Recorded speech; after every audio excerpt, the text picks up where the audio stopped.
Hey folks, Mr. Dell here.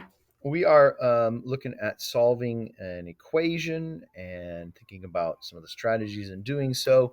This is from CPM's course 3, and this is section 8.2.1, specifically number 8-56. It says, consider the equation 7 equals 3x minus 5. So it says Stanley wants to start solving the equation by adding 5 to both sides, while Terrence first wants to subtract 7 from both sides.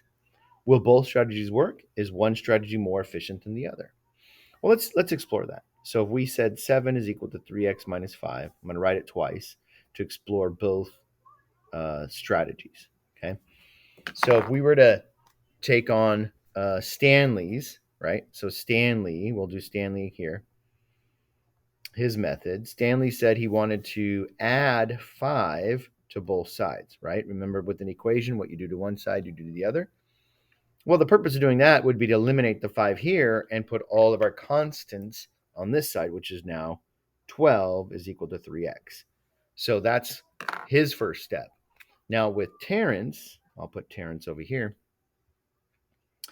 Terrence said, hey, he wants to subtract 7 from both sides. So again, that would mean minus 7 there and minus 7 there. And I'm lining that minus 7 up under the 5 because they're both constants. So this gives us 7 minus 7. We end up with a 0 on this side is equal to, do that, 0 is equal to, over here, it's 3x minus 12. So neither step is wrong, but will one strategy be more efficient, right? I would say that Stanley is going to be more efficient because at this point now Stanley has the constants on one side and the variable terms on the other, right?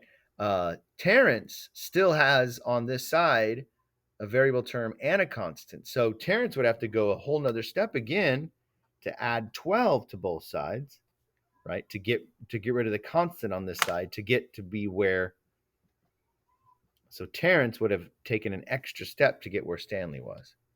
So they both will work. So we would say both are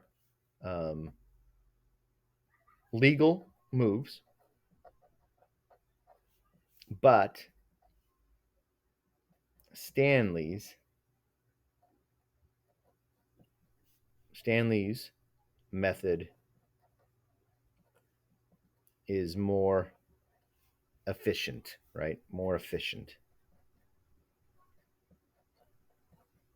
And we see that because of less moves, right? So then it wants us to finish it. So solve this. So we've actually, at this point, started solving it. I have 12 is equal to 3x. If I go off of what I did with Stanley's, which was to add 5 to both sides, and then at that point, just divide both sides by 3, and that gives our x, right? You can end up with x on either side and isolate your numbers on the other side, because 4 equals x is the same thing as saying x equals 4, either way you look at it. All right, there we go.